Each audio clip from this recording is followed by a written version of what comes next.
आदिवासी विकास मंत्री अशोक उईके राळेगाव तालुक्यातील देवघरी या गावातील कृपा कोळे या व्यक्तीच्या नावाची जी काही वारस शेतीची वरती करत होती, त्यांची जमीन हडपते त्या संदर्भात मी आरोप केले, म्हणजे सत्य परिस्थिती जगाच्या समोर आणण्याचं काम केलेलं आहे. मला असं वाटतं की आदिवासी उईके साहेबांनी मंत्री असतानाच्या आधी ते आमदार होते.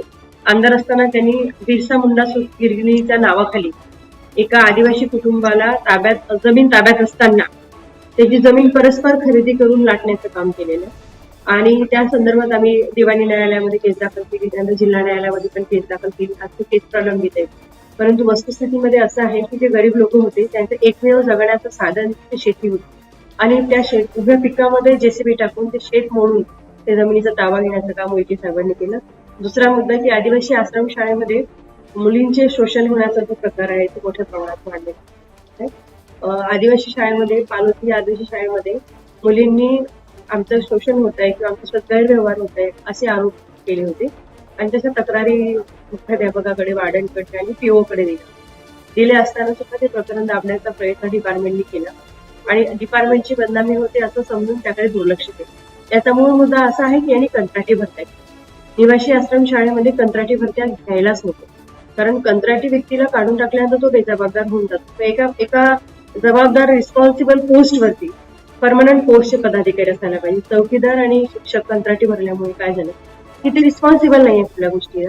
मुलींसोबत त्यांचं गैरवर्तन झालं, मुलींनी तक्रारी दिली, पण कुठलीही चौकशी झाली नसल्यामुळे मुलींच्या आई वडिलांनी मुलींचा व्हिडिओ सोशल मीडियावरती व्हायरल केला, आणि त्या व्हिडिओमध्ये मुली सांगतात की त्यांचं कसं शोषण एका कंत्राटी शिक्षकाने केलं शाळेमधल्या, किंवा चौकीदार किती चुकीच्या पद्धतीने त्यांच्यासोबत बिहेवियर करतो किंवा कसा वागतोय.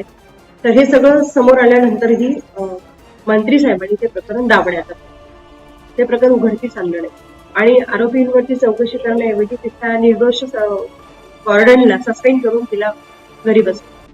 आणि जेव्हा हे प्रकरण सोशल मीडियावरती मोठ्या प्रमाणात गाजलं, त्यानंतर मग तिथल्या कंत्राटी शिक्षकावरती आरोपी गुन्हा दाखल झाला आणि मग सह आरोपी म्हणून तिथल्या मुख्याध्यापकाचा सह आरोपी केले. परंतु हे प्रकरण आधीच रिपोर्ट द्यायला पाहिजे होते किंवा आधीच त्या सगळ्या मुद्द्यांवरती चौकशी व्हायला पाहिजे, ती झाली नाही. आणि याचं मूळ असं आहे की कंत्राटी कर्मचारी नेमल्यामुळे हे सगळे प्रकार आश्रमशाळेमध्ये होतात, कारण तिथे कोणी रिस्पॉन्सिबल राहत नाही, मुलींचं शोषण होतं. बरं, त्या मुलींना तक्रार केली म्हणून शाळेत बाहेर जायला सांगितलं, ऍडमिशन काढून टाकायला सांगितलं, आणि त्या मुलींना तर दुसरीकडे ऍडमिशन प्रायव्हेट स्कूलमध्ये ज्या वयात आलेल्या मुली होत्या मोठ्या होत्या. या सगळ्या गंभीर प्रश्नांना आम्ही हे करतोय आज रोजी. जगाच्या समोर आणतो यांचा व्यवहार कसा आहे. आदिवासी समाजाचे मंत्री असताना सुद्धा आदिवासी समाजाबद्दल त्यांना किती कणव आहे किंवा किती प्रेम आहे किंवा किती सगळ्या दृष्टिकोनातून ते विचार करतात याबद्दल मी बोलते.